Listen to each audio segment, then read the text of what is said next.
In this video, we're going to break down the Family Guy iceberg and explore the theories, secrets, and hidden details as we go deeper. So, let's get right into it. At first glance, Family Guy just feels like pure chaos. But the more attention you pay, the more it starts to feel intentional. And as you go deeper, things start to get a lot stranger.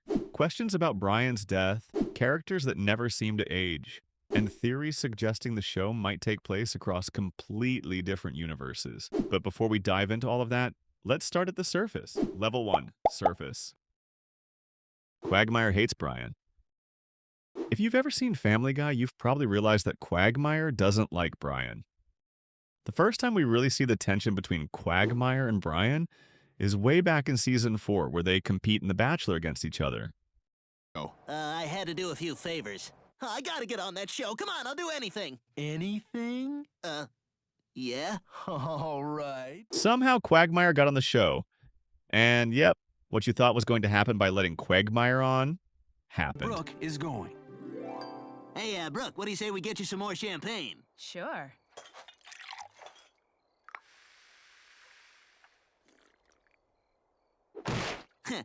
All right. Oh, hey, forgot about you guys. Well, I guess your date's over. Good night, Brooke. Thanks for a lovely evening.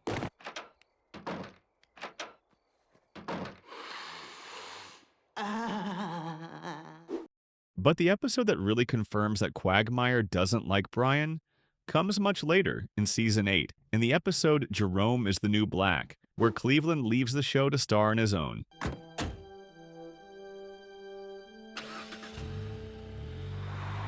What the hell? He's getting his own show? Anyway, Peter's friend group needs a new friend.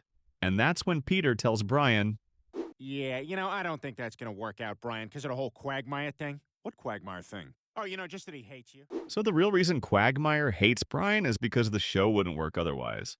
If Quagmire didn't dislike Brian, then Brian could join the group. But that would leave Stewie without a time travel buddy. And that would basically destroy the whole show. Time travel.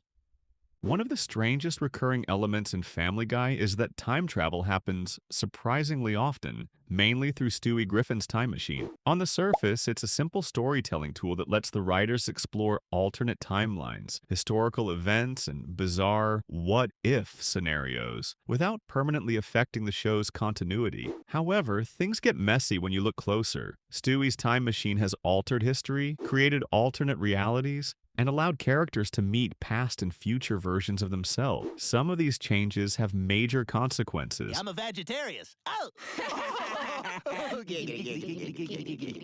While others are completely erased by the end of an episode, making canon difficult to track. Whenever the writers want to revisit the past, undo events, or tell a story that wouldn't normally fit, Stewie's time machine provides an easy explanation. This makes Family Guy's continuity even more inconsistent than it already is. Time travel isn't just a recurring gimmick. It's one of the biggest reasons Family Guy's timeline and canon are so confusing, allowing the show to rewrite its own history whenever needed. Brian dies. This moment is one of the saddest in the whole Family Guy franchise. As mentioned in the last topic, it all started because of a bad time travel event.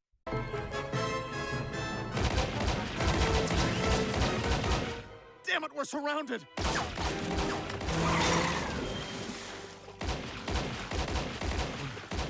Crap, they got away. Better call the boss. Damn, I'm not getting a smoke signal here. Stewie chose to destroy the time machine because of it, but the timing couldn't have been worse. This time machine has almost killed us 100 times, Brian. And yesterday was just too close a call. So I've decided to get rid of it before something irreparable happens. Later in the episode, Brian gets hit by a car and dies. You might think that wouldn't matter because Stewie has a time machine and could just go back and undo it. But remember, he destroyed it earlier in the episode. Still, you could argue that he should have just rebuilt it, right? But it's actually more complicated than that. And they verified it later in the episode. That's it! I've just got to rebuild the time machine, and then I can go back and save Brian! Stewie, how are you? Not well, Yusuf. I need your help. I have to track down a titanium capacitor for a high-wattage mainframe I'm going to construct. Titanium capacitors? Sorry, there's no way to get those anymore. Oh, dear, Rupert. Without those capacitors, it'll be completely impossible to build a functioning time machine.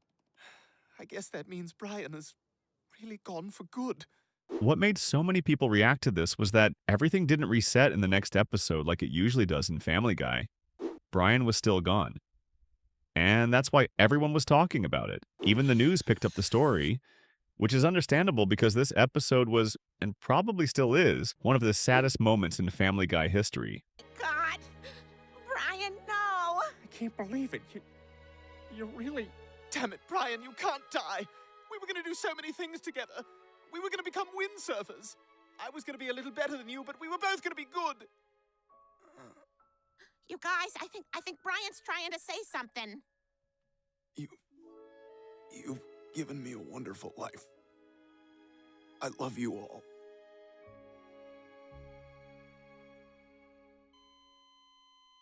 This scene was really heartbreaking, but what I think made fans even more upset than removing Brian was that he got replaced with a new pet almost immediately, in the same episode. Well, Vinny, welcome to our home. All right. This is good. This is good. But a few episodes later, Stewie fixed the time machine again, and everything went back to normal. Brian, look out! Later on, Seth MacFarlane told fans that it was all meant to be a lesson to never take those you love for granted. But in my eyes, it just looks like a publicity stunt, and it worked. Level 2. Brian's parents. Brian's parents are rarely mentioned in Family Guy, and his mother only has a couple of appearances in the show. So, let's go over what we know. Brian's dad is named Coco, and we actually don't know what he looks like because Brian never had the chance to meet him. The reason for that is that he got hit by a truck before Brian was born, which is confirmed in 2 different instances. Oh, please, call me Brian. Mr. Griffin is my father. I thought your father's name was Coco and he was hit by a milk truck. And again in season 11, where they confirm that he has passed away. Wow, good dog. And it's official? That's what it says, doesn't it? I wish my dad was alive to see this.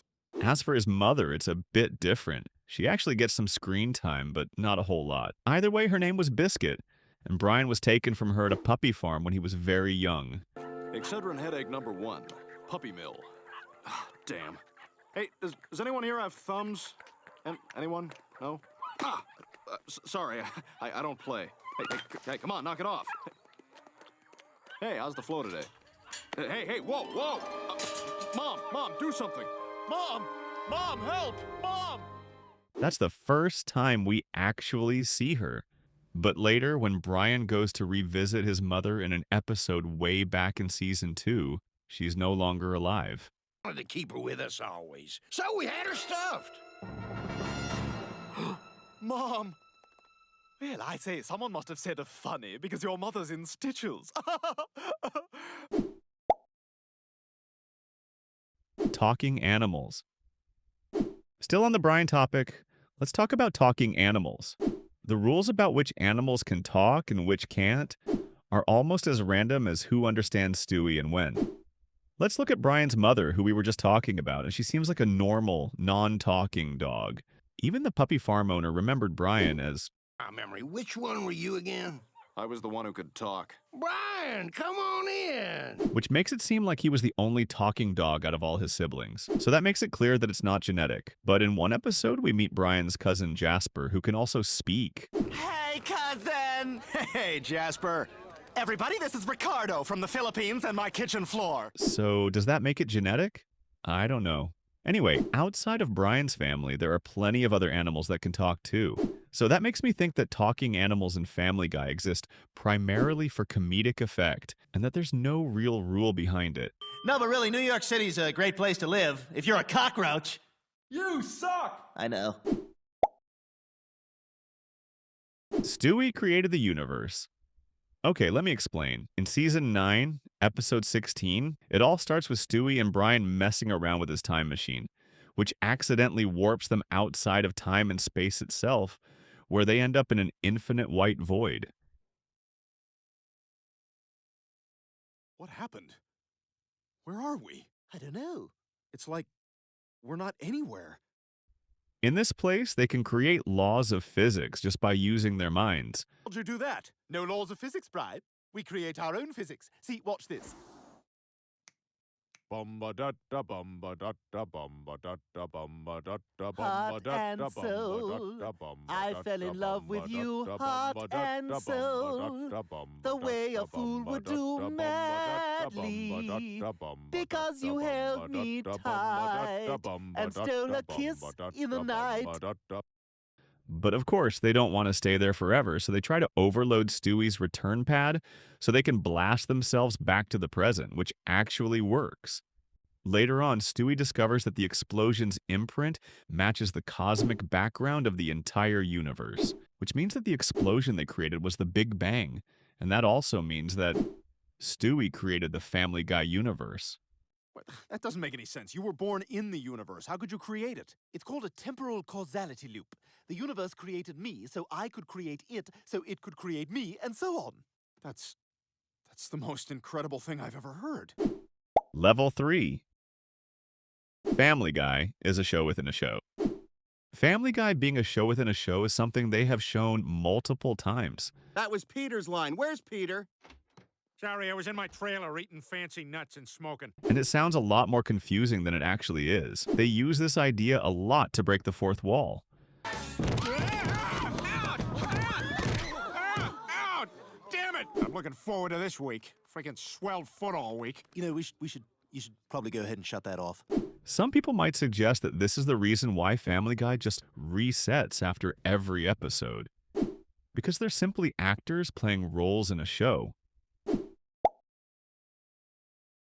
After cancellation equals different universe. What if I told you there are actually 2 different Family Guy universes? Everyone knows the show changed over time, but after rewatching almost every episode, something feels way deeper than just new writers. The pre-cancellation seasons, like seasons 1 through 3, actually barely line up with the modern show at all. Take Brian, for example. In season 2, when Peter accidentally causes biblical plagues, Brian literally screams, "God is pissed!" A hideously disfigured man. Sunrise, sunset. No, Peter, the light bulbs last night, my fleas, Chris's pimples, they're just like darkness, gadflies, and boils. 3 of the plagues God visited upon Egypt when the Pharaoh angered him in the Old Testament. You want an explanation? God is pissed. So, Brian believed in God, but later in Not All Dogs Go to Heaven, he's suddenly a hardcore atheist. Ugh, Mom, you sound like a non-believer. Brian, you're a thoughtful person. Are you willing to open yourself up to God's truth? Oh, you're barking up the wrong tree, Meg. I'm an atheist. What's that? I don't believe in God. That feels like a completely different version of Brian. And Meg, early Family Guy showed Peter and Lois genuinely loving her. But modern Family Guy? They literally try to abandon her at a fire station. Yeah, you kids always loved your first trip to the fire station. You remember when we took Meg? Then there's the weirdest part, the timeline. In older episodes, Peter meets Quagmire and the Navy as adults, but later episodes show them hanging out together as kids. Hey, kick me! Wow. I'd like to play doctor with her. Giggity, giggity, giggity. And here's where it gets crazy. What if Back to the Pilot wasn't actually time travel? What if Stewie and Brian entered a parallel universe instead? That would explain why everyone changes so drastically. Peter goes from a lovable idiot to a borderline psychopath. Brian becomes self-centered. Lois becomes bitter. Mama! What? Stewie loses most of his evil genius personality. Stewie, I said no toys at the table. Damn you, vile woman! You've impeded my work since the day I escaped from your wretched womb. And Quagmire somehow becomes the voice of reason. Meg has a child. Now, at first, you might think this refers to the episode where she helps Bruce have a baby, but that doesn't really line up with when this theory originally started. So, that left me with 2 options. The first is that Meg is actually Stewie's mom, but we'll get into that a bit later. The second is a quick gag where we see a kid inside Meg's locker calling her Mama! What are you doing out of your box? Level 4. Peter might be bisexual. Even though Peter is together with Lois, We get a lot of scenes that show bisexual tendencies in Peter's behavior. Perhaps there's another way we can pay. Well, my house does need a new roof. Perhaps something else? Okay, I cut our debt in half, but we gotta get the hell off this island. Peter once even had a whole episode centered around him becoming temporarily gay after participating in a medical study. All right, Mr. Griffin. At this time, we're going to inject you with what we believe we've isolated as the gay gene. Are you crazy? I don't want to take a chance on being gay. We'll give you $125. All right, I'll do it. Even though it was temporary, the episode still explored that side of his character. Hi. So how'd the medical experiments go? So good, Lois, so good. I'm gonna squeeze right in here if my thighs will let me.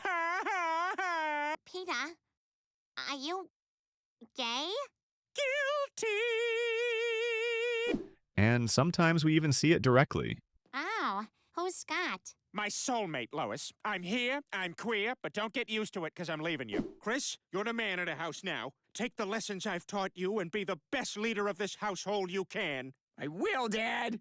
At this point, it's not really a theory anymore. It's more like a fact. Characters can't age. Have you ever noticed that no matter how much time passes, no one in Family Guy actually ages? This is called a floating timeline. Let me explain. A floating timeline is a storytelling technique where characters stay the same age while the world around them stays modern. It's common in long-running shows like Family Guy, where the characters rarely age even though the series continues for many years. Even though characters rarely age, we have seen some that actually do. One of those characters is Meg, who was 15 when the show started and is now 18. We also have to deal with how old Stewie is. He's had a lot of first Christmases, and if we were to go by the Meg timeline, he would probably be around 3 years old by now. But from what I could find, there's nothing officially confirmed about this. And Peter? Peter's age is not consistent at all. He was 43 in Season 5, and then somehow back to 42 in Season 14, when Quahog's mayor had to raise the drinking age after Peter and his friends started destroying the city. And then suddenly 58 in Season 15. I know, it seems pretty lame until you realize I'm 58. Lois's affairs. That Lois and Peter don't have the best marriage is not something we've missed. There are several times throughout the series where we see that both Lois and Peter are not completely faithful. But the main thing I think about when talking about Lois's affairs is the Season 17 episode, Bree Robot. In the episode, we see Peter, Joe, and Cleveland searching for Quagmire. Then we get a short scene where Lois walks out of a restaurant alongside another man. Both of them look shocked when they see Peter outside the restaurant, which makes it pretty obvious that something suspicious is going on. What makes this situation different is that Peter never finds out about it, and it also isn't presented as a cutaway gag or a joke. Level 5. Stewie is Meg's child. One dark Family Guy theory claims that Meg is actually Stewie's real mother. According to the idea, Meg got pregnant as a teenager, and Lois covered it up by pretending the baby was hers. The theory says only Lois, Brian, and Meg know the truth, while Peter and Chris remain clueless. Fans point to moments like partial terms of endearment, where Lois jokingly says Meg gave birth to Stewie, and Meg doesn't react at all. Come on, Meg. It was hot enough on your body when you gave birth to Stewie. What? I'm just joking.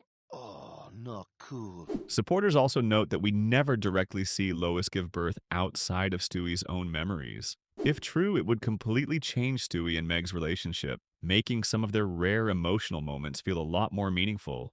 Saved me. You're my hero. Peter Griffin Jr. Peter Griffin Jr. was the fourth child in the Griffin family. If we do not include Peter's illegitimate children from the time he donated sperm, Peter Griffin Jr. is only mentioned once in Family Guy, and it happens during a cutaway gag. In the gag, we see Lois and Peter standing next to a gravestone while Peter says, I'm sorry, Lois. I thought if I shook him enough, he'd stop crying. I was kind of right. It's a pretty dark joke, even for Family Guy, and it leaves a dark stain on the family's history. It's all through Stewie's eyes. One popular Family Guy theory suggests the entire show is actually told through Stewie's perspective. Since he's just a baby trying to understand the world, everything appears exaggerated, chaotic, and unrealistic. All right, I guess we're doing this. Whoa. According to the theory, Stewie imagines full conversations even though he's really just babbling like a normal infant. It also explains why Brian can talk. Stewie sees him as just another person in the house, not realizing dogs can't actually communicate with humans. Peter's extreme stupidity could simply be Stewie interpreting his dad's goofy behavior meant to entertain him. While Lois seems overly strict because she's the parent who spends the most time disciplining him, fans often point to the episode where Stewie appears on Kids Say the Darndest Things. He delivers a long, intelligent speech, but the adults only stare blankly, implying they actually just heard baby noises. Level 6. The Boston Bombing. There's a claim that Family Guy predicted the Boston Marathon bombing. The episode Turban Cowboy aired about a month before the real event, and it includes two separate moments. One where Peter causes chaos at the Boston Marathon. Peter Griffin. Peter, how did you do it? I'll tell you, Bob, I just got in my car and drove it. And when there was a guy in my way, I killed him. And another where a bomb goes off. Tell you what, let me call Horace and tell him to get our table ready. Peter, did you just... Let's go, let's go, let's go, let's go, let's go. But here's the important detail. Those scenes were never connected. After the real-life tragedy, someone edited them together into one clip, making it look like the show had predicted the attack, which is why so many people believed it. But in reality, it was just coincidence, and edited to look intentional. Even Seth MacFarlane spoke out against it, and the network temporarily pulled the episode because of the controversy. Meg was replaced. One of the stranger entries on the Family Guy Iceberg is the theory of Russian Meg. It all started in Season 8's Spies Reminiscent of Us, where the show reveals that several Quahog residents are actually Soviet sleeper agents. You see, Brian, during the Cold War, the Soviet Union brainwashed dozens of American civilians, effectively making them sleeper agents who could be activated at any time to do the work of the KGB. Activated how? The agents could be activated by uttering a predetermined phrase, at which point they would snap into a trance and mindlessly carry out whatever orders they were given by their KGB handlers. What is it? The phrase is, "Gosh, that Italian family at the next table sure is quiet." But in the final scene, Meg suddenly answers a phone call and begins speaking fluent Russian, like a trained operative receiving orders from Moscow. Boy, who would have thought all this trouble could be caused by simply uttering the phrase, "Gosh, that Italian family at the next table sure is quiet."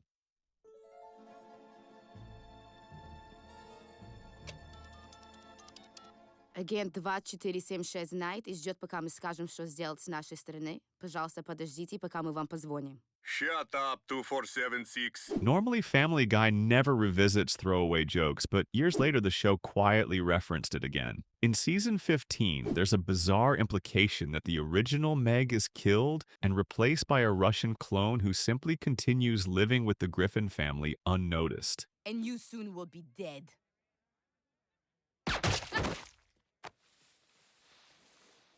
Meg, where are you? I'm right here, Mom. Turning what began as a random gag into one of the weirdest hidden pieces of Family Guy lore. It's all in Peter's mind.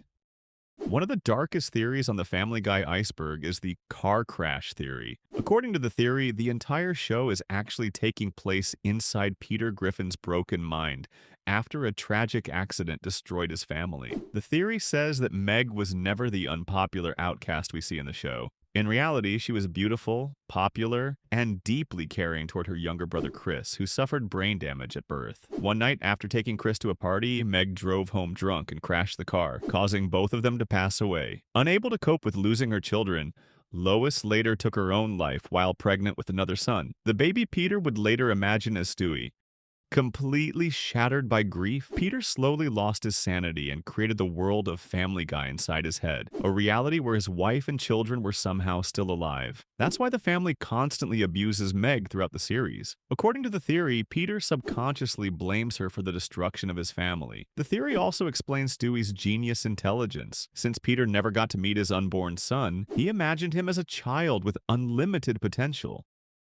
Brian represents Peter's real intelligence and inner thoughts. Even Cleveland's spin-off gets explained. The theory claims Cleveland slowly stopped visiting Peter in the mental hospital, so Peter imagined him leaving Quahog entirely. It's obviously just a fan theory, but it became one of the most disturbing Family Guy theories online because it turns the show's random comedy into a tragic story about grief, guilt, and insanity.